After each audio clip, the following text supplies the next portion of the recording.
There are 1 billion users and 500 million computers connected to the internet. And last year alone, there was over $100 billion spent in retail sales on internet. It controls the electricity grid, the air travel, our banking systems, as well as medical care systems.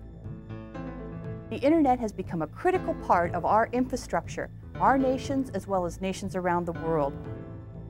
And yet, a 14-year-old sitting in his basement with very little knowledge can download software that can allow him to take over control of computers, to steal identities and steal money, or just in general disrupt daily life. So imagine what someone who has a little bit of skill can do if they really wanted to cause harm to a network or to computer systems. Imagine a day where you don't have internet access, a week, or even a month where the internet's down.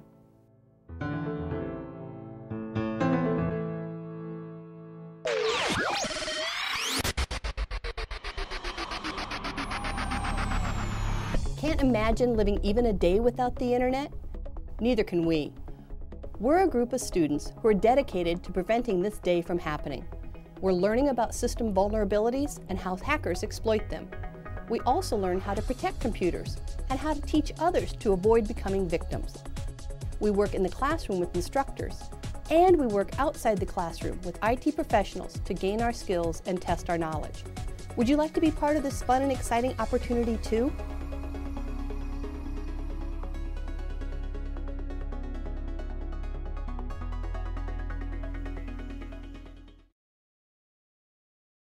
Every day as IT professionals, we face new and exciting challenges. There's zero-day attacks, there's denial of services, there's phishing, email scams, viruses, Trojan horses being released every day.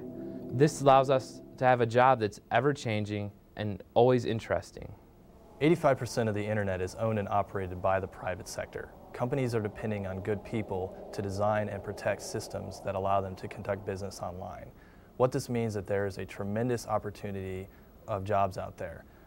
As the internet continues to increase in complexity, this demand is only going to increase.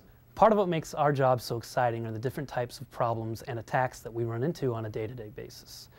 Everyone's always heard of the denial of service attacks. You might see them on the news where they say Yahoo, CNN, Google, and some other major site was taken down for a few hours. That basically means they got overloaded with traffic and nobody can handle it. There's also zero-day attacks that we look into, which are problems in code or problems in software that you might use at home that aren't known by anybody. And so somebody develops an exploit in private and then uses it, and there's no patch out there. There's no safety net for it. So stuff like that usually gets caught, but when it doesn't, it's a really big problem for companies when they get hit by something nobody's heard about. Nearly 60% of all email is unsolicited and unwanted spam. AOL alone gets 2.4 billion spam emails a day. Another problem we look at are phishing scams, which are basically fake emails or fake websites that people try to get you to go to, where they want your username and password or bank account information, credit card information, where everything looks real, and they're trying to prey on people that might not know the difference yet. And so part of our job is to educate people on the difference between a real site, a real email, a fake email. Since February of 2005, 97 million online user accounts have been lost. This number represents our parents and our grandparents who are no longer able to live their daily lives because they have to spend their time and their money to get their reputation back and recover money that was stolen from them. Coming from the information assurance program, you have a lot of options available to you when you graduate. There's always a need for IT professionals, especially with information assurance knowledge. As computers and the internet are becoming more and more widespread and we're becoming more dependent on them, there are also people who are becoming more skilled at breaking into those networks. And our information absolutely must be protected. So people with a security or information assurance background are absolutely critical. Another way is a lot of companies are international now, and they have the opportunity to work with global offices in teaching those offices how to be secure in their practices, the dangers of pirated software and things like that. So there's a whole different range of ways to be involved in security in the corporate world. And depending on what your background is, it might lead you towards that area. So if you're from an engineering background, you might go into an engineering firm for security.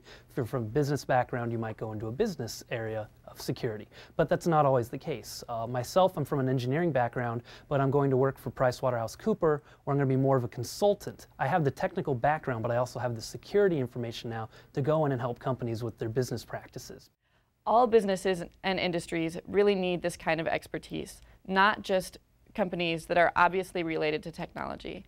For example, there are insurance and banking companies that absolutely depend on having secure data. Manufacturing companies need IT and secure IT so that their assembly lines and all other sorts of production and design can run smoothly. Especially businesses involved in financial markets or healthcare or anything where they're dealing with people's personal data. They really have to be aware of what they have to do to protect that information from a variety of different threats. There are information security jobs in Iowa. There's a lot of insurance companies and healthcare institutions here. Any corporation really has a need for information security. They're well-respected jobs within the community, and they pay well, especially compared to a lot of other opportunities in Iowa. There is an opportunity in information assurance to also work with people more as opposed to just hardware and software.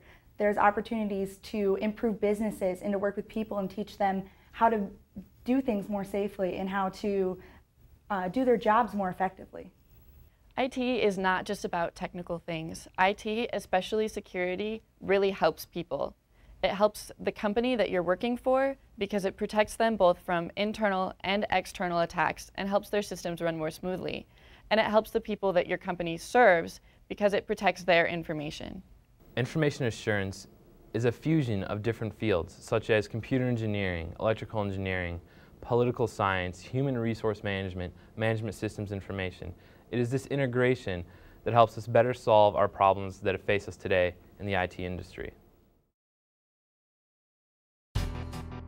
Well, ISGA is kind of born of the Information Assurance student group at Iowa State University. Our goal is really to raise information awareness of all students and faculty at Iowa State. And we're spreading this now to try and get high schools around the country involved in this. What we have done here with ISG is create a nationwide organization that links students like you to other students from all across the nation, from high schools and universities that may have interest in information assurance. At Iowa State, we do things like having different lectures, talk about different topics and teach different topics. We try and get involved in the campus with different activities related to that. And we also have our cyber defense competition, which is probably the areas that most of us have spent our time in ISG. We've learned about many different types of attacks such as phishing, email scams, SQL injection attacks. These will help us to later on secure sites and be better IT professionals. What we do with you guys is we'll give you some equipment and some information, little tutorials on DVD and labs that kind of teach you how to hack into stuff and teach you how to play around and network all this equipment that we give you. We also team you up with kind of someone that knows what they're doing from an industry in your area, like maybe Principal Financial Group or Pella Windows or something like that. Whatever industries in your area that may know a lot about information assurance, we try to team them up with you and help them guide you along the way into being a professional hackzilla. So when the high school CDC participants see the DVDs or look at the instructions that we've laid out, a lot of these are the same things we're teaching the undergrads here at Iowa State. It's all very basic from the beginning and gets more advanced, but we're trying to get people at a younger age to really get into this because it's not that complicated. It just needs somebody to show you the way. And so the earlier you get in on it, the more proficient you'll be and the better you'll be at it as you grow up. There's also an opportunity for the ISGA groups to do a service learning project. And this is the opportunity for them to take some of the topics they've been learning about and they've been studying and to share that knowledge with members of the community. So they can put on a workshop in the local library, open to all people in the community or people in their school where they can learn about spam or identity theft or different spyware and how to avoid those things and how to just be safe when you're using the computer. They also have the opportunity to set up your own project or do something else that may interest you or something special for your group.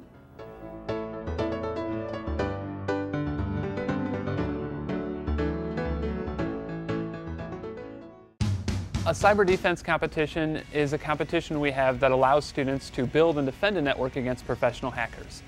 The way we do this is you participate in a blue team, which is a group of 4 to 6 students that has to assemble a network and assemble it based on a scenario that we give you. So we may say you have to assemble a network like a university. And so you have to create a website just like a university. You have to create email for all the students to use, all the professors to use. You'll have to create maybe a remote programming environment, things like that. And you're going to have to do a bunch of research and choosing which OSs you want, choosing how you want to actually build this network. It's all up to you.